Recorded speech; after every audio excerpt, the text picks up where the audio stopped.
Ladies and gentlemen, welcome to a special edition of the Money Mondays. I am here with my partner on the Man in the Arena tour. We are going to dive deep into what normally on the Money Mondays we go over 3 core topics: how to make money, how to invest money, how to give away to charity.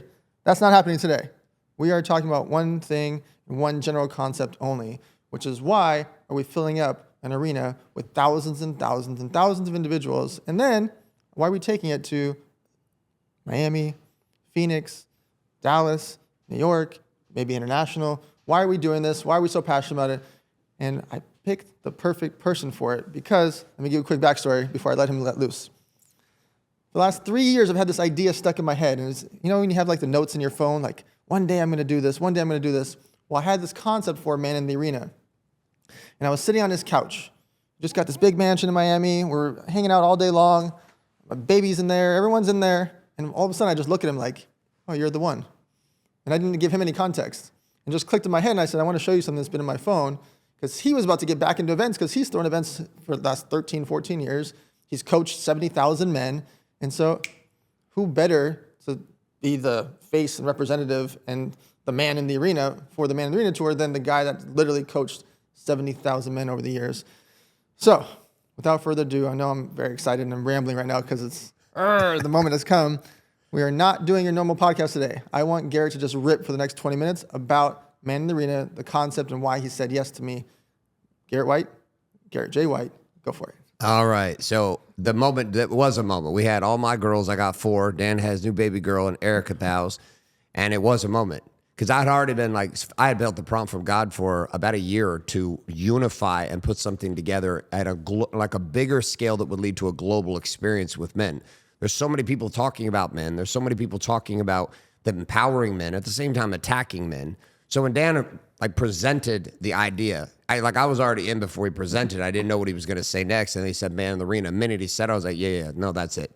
That's the one. So the concept has been simple. This series that we're putting together, this tour, is a focus on what I've already been doing for 13 years. But I wanted to do it different in between what Dan's ideas and my ideas were. It was the unifying concept of coming into the arena was to find a couple things. When you put a group of men together without women in the room, that proximity of purpose by putting only men in the room accesses a permission slip in a man to be something more than he's ever been willing to be before. We call it the box of mirrors here at Warrior, which is the ability to wrap yourself up with other men who are committed to one fundamental truth, which is the truth. The statement of Wake Up Warrior started as a movement 13 years ago with one idea, which was stop fucking lying. It's not complicated. Stop fucking lying. It's wild that I could even have a business that is founded in getting men to stop lying. And yet it wasn't just me. There's 26 other men's movements that have sparked off of what Wake Up Warrior started 13 years ago. So I said, what if we had, and I sat with Dan, I said, what if we put together and we brought 10 to 12 of the top men trainers in the men's space, men who have committed 5 to 10 years just training men. And we put everyone together inside the arena, and we created an experience for these men that was a unified collaborative game. We had to have it be a brand that was different than any of the brands: Wake Up Warrior, Lions Not Sheep, Limitless, The Edge, The Standard, We Are the They, all of these other brands. We had to unify us under a concept which Dan was the orchestrator of, which was Man in the Arena. Now, this comes from a quote. Talk to us about this, Dan. Why was this quote by Theodore Roosevelt so empowering to you? We've all heard it before, but what was it about this particular quote that actually sparked fire in you as a concept a couple years ago? I felt like I was living it the first time I heard it.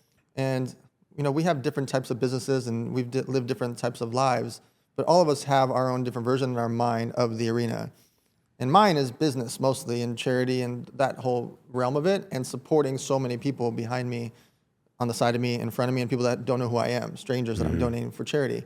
And so I feel like I'm in the arena and I'm constantly feel like I'm getting attacked left and right. Even though I'm the nice guy in the space, it doesn't matter. You still get attacked, you still go through lawsuits, you still go through fights, you still go through arguments, you still have so much tension goes on while you're fighting in the arena. And so when I heard the speech, like, I've heard it in the past, but then when I heard it a couple of years ago, that's when I wrote it down on my phone and just started thinking through the concept of it. And there's a lot of guys that have been in the coaching game, but none of it clicked for me. Yeah. And so when I was literally sitting on your couch, is that moment I could feel it about when I said you're the one. Like that's literally what I heard in my head. Like you're the one. And the concept of man in the arena is so powerful because all of us have that in our own realm. You might be 11 years old and still feel like you're in the arena because you're fighting for your brother who's getting beat up, or you're fighting for your friends at school. Or you could be 92 years old and like you're fighting for your grandchildren. Everyone has their own version of them being in the arena, but I think you've embodied that more than anyone in history, and so that's why this all came together. And if you look at what Dan's talking about with this idea of being in the arena, the challenge that we live today is the fact that most men live isolated in the arena. So you have men building businesses, building marriages, building families. You have young people now rising up in their late 20s, trying to look for examples and role models with everything going on with OnlyFans and the distraction on social media and political chaos and all this is happening. Men have become more isolated in their little silos than ever before. We've also become addicted to the virtual game, and we listen to podcasts and we watch videos and we go to webinars and we attend virtual events, but there's nothing that replaces the proximity of men in one place. I mean, Operation Black Site with Dan and what they've done, that's not a virtual experience.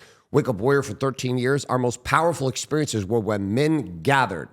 The question is why? Why is it so powerful? One, because where two or more are gathered in my name, there I am also. This is a principle biblically. Where men gather together, grounded in truth, God appears. People are like, well, I'm not Christian, or I'm Jewish, or I'm Muslim, or I'm none of those. It doesn't matter. The power that we're talking about, regardless of what you name it, how you label it, or what book you study to worship this name, it doesn't matter. What matters is the experience of it. See, men that come to the arena, men who have been in the arena, you understand what it is to fight. You understand what it is to be attacked. You understand what it is to be betrayed. You understand what it is to be isolated and try to contain all of that in business and then come home and try to show up in some kind of way, either dating or show up in some kind of way as a husband or as a father. And it's fucking chaos. This trifecta of insanity, those that have chosen to be married, have children, and also run a business, you have put yourself in the arena of all arenas, right? Dan knows is now having a baby. Like, it changes things. And so here we are with all this chaos on the outside, but most of us playing isolated in this. We're trying to be confused about how to raise our teenagers, as our girls are being told they might be boys, our boys are being told they might be girls. We've got toxic masculinity, feminism rising, the attack on the modern man. And in this place, the Man in the Arena Tour is not an event. It's the initiation of a war. A revolution and a war, a revival for men to begin to find and reclaim the God-given power of dominion that sits inside of all of us. And most of us have lost it. Most men have lost it. They've lost it so deeply and so passionately without even knowing. They become so sedated, even in their success. The hollowness, the loneliness, the dysfunction, the anxiety, the depression. Even Men's Mental Health Month gets covered up with LGBTQ, YXEW to the end of the rainbow. Covered up. Nobody gives a shit. We've told to shut up, sit down, your feelings don't matter, you don't matter. And this message of you don't matter is fucking bullshit. Because without men in the arena, this society doesn't work. And women can chant from the stands all day long, we don't need men. It's fucking lies. And we're watching our women become stressed out, anxious, depressed at levels they've never been because of the rise in their channeling of masculinity from a lie. I don't need men. Meanwhile, men being berated and belittled and put down and told, you don't fucking matter. Man in the Arena is a declaration of war. It is a stand for what men are. And it's not just my show or Dan's show. It's a collaboration of some of the top, most powerful men either in the space or supporting the space. Men who live the arena life. But for most men, and many of you listening to this, you used to be in the arena. You got so fucked up in the arena, you've now joined and become a spectator. You're sitting on the sideline, and now you're watching. You're scrolling social media. You're looking at all the guys who are still continuing to fight. I mean, how many times have you been sued? 15 for 15. 15 times. I just got sued again yesterday. This shit doesn't ever stop. The bigger you get, the more you're getting sued. Like, I already see the train coming. We already anticipate the next lawsuit that's coming. It's all bullshit. But this is part of the game. You either weaponize yourself as a man, and you stand in the arena, and you keep fighting, or what's your alternative? Quit. And many of you listening to this, you listen to Money Mondays because you come for a place to find inspiration. You come because Dan is your guy because of the guests that he brings. But what he and I are putting together and the men supporting this and the 7,000 men that'll be in our first stop in Salt Lake City, Utah, May 17th, that first stop will be the line of demarcation in this country. The political game is being moved. People are moving in the government. We see people moving all over the place. God is moving this country. This movement will start, and you will watch this thing burn like a fire across this country.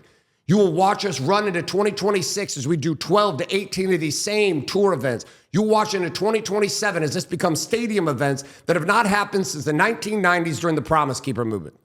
1 million men march in Washington, D.C. Only this will be a global movement of weaponizing men to stand in truth, to stand in power, to stand immovable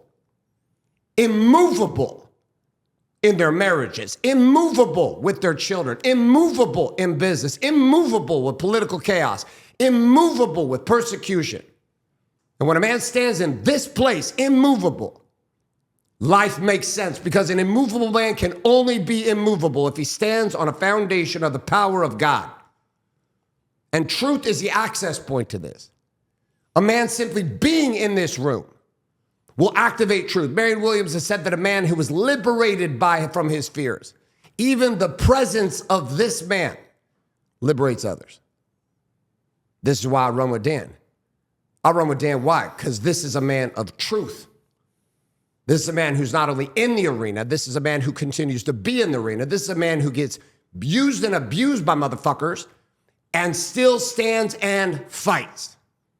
What is it that drives this fight in you? The concept of I want to save the world, except I have a very practical way to do it.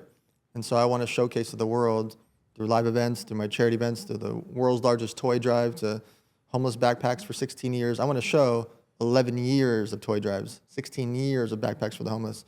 Like, I want to show that I can execute it, and the butterfly effect of that causes people to then go do it also far greater than I'll ever know. And that's what I want to ask you about, the butterfly effect. By you making men better, what does that do to wives, children, households, and offices? People think at times, they're like, why don't you train the women? I said, well, a practical one. I have a penis. What do I know about being a woman? Not much. I know my experience of being married to a woman and having 4 daughters. I know that. But what I also know on the second level is that when you wake a man up, the butterfly back effect is when this man becomes immovable, his wife, his woman, the girl he's dating, the woman he's with, for the very first time, can experience the true deep feminine nature of who she is. Women are attacking because men are weak. They move constantly. So when we weaponize a man, this man becomes a beacon to his marriage. When you weaponize a marriage or a significant relationship, it weaponizes the family, because the family can now stand in a place of truth with this man, knowing they can trust him, respect him.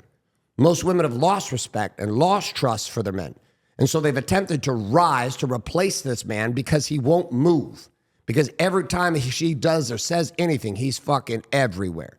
The markets change, he's everywhere. The government changes presidency, he's everywhere. And then there's men in the arena who are like, hey, I preferred that person in office, or I didn't, but here's what you need to know.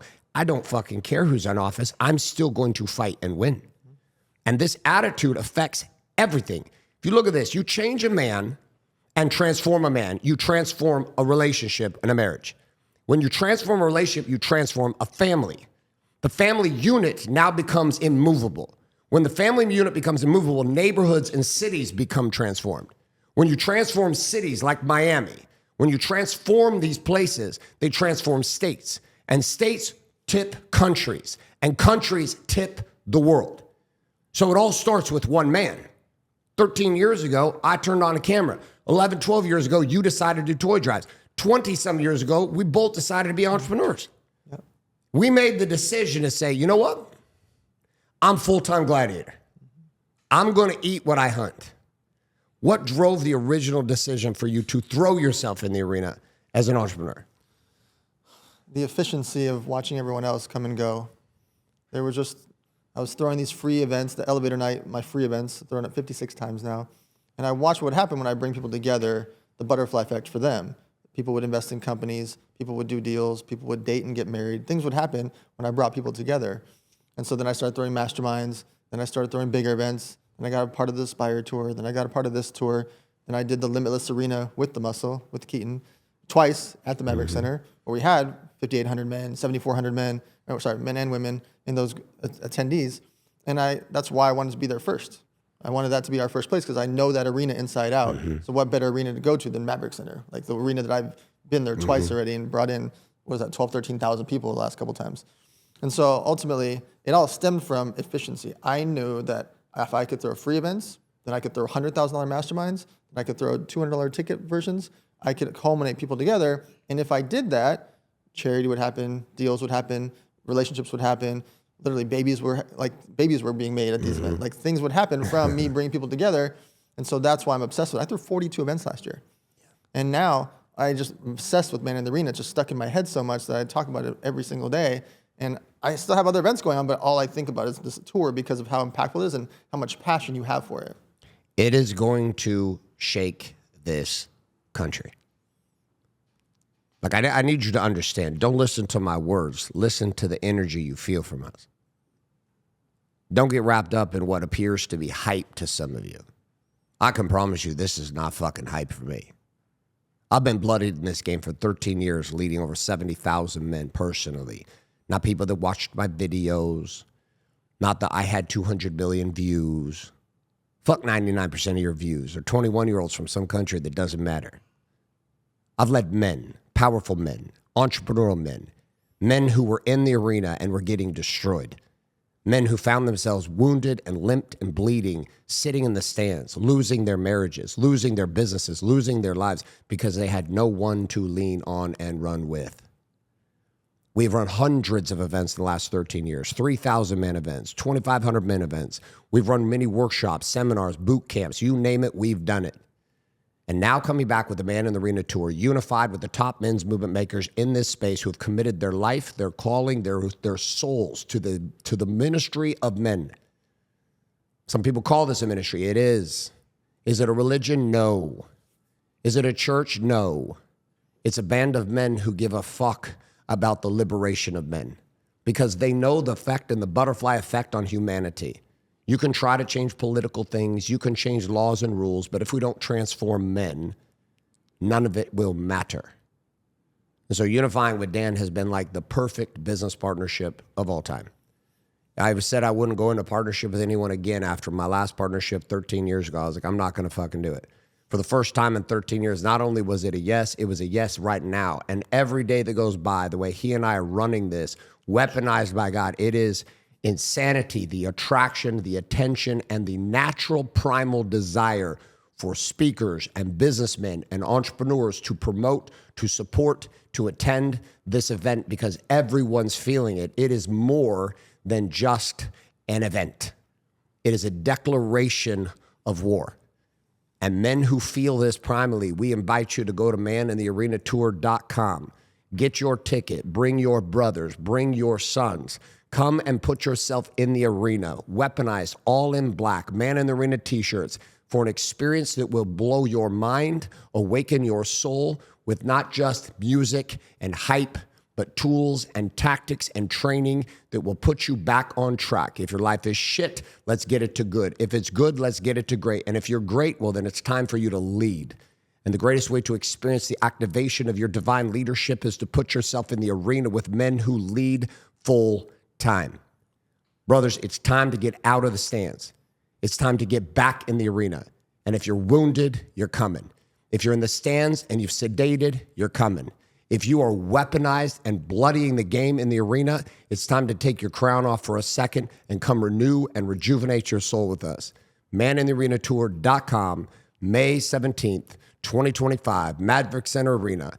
10 of the top men's movement makers in this space, as well as some of the top entrepreneurs who care about this cause, supporting it, and you deserve to be there too. All right, guys, so make sure to follow Garrett J. White across social media. Check out his wife, Danielle, as well. She's amazing, what they built together over the years together, from businesses to companies to masterminds, coaching, everything between. Make sure to check out what they're doing with Warrior and over the years. Garrett J. White on social media, maninthearenatour.com for tickets. The way you can help, get it to your friends, post about it on social media, share it with people in your office. We want as many humans as possible to be at this first one so that we can then take it to Miami, Phoenix, Dallas, New York, and across the globe because of the butterfly effect of what happens. So check us out across themoneymondays.com. This was our special edition episode. Share it with your friends, share it with the men in your life, and let's freaking go. See you guys soon.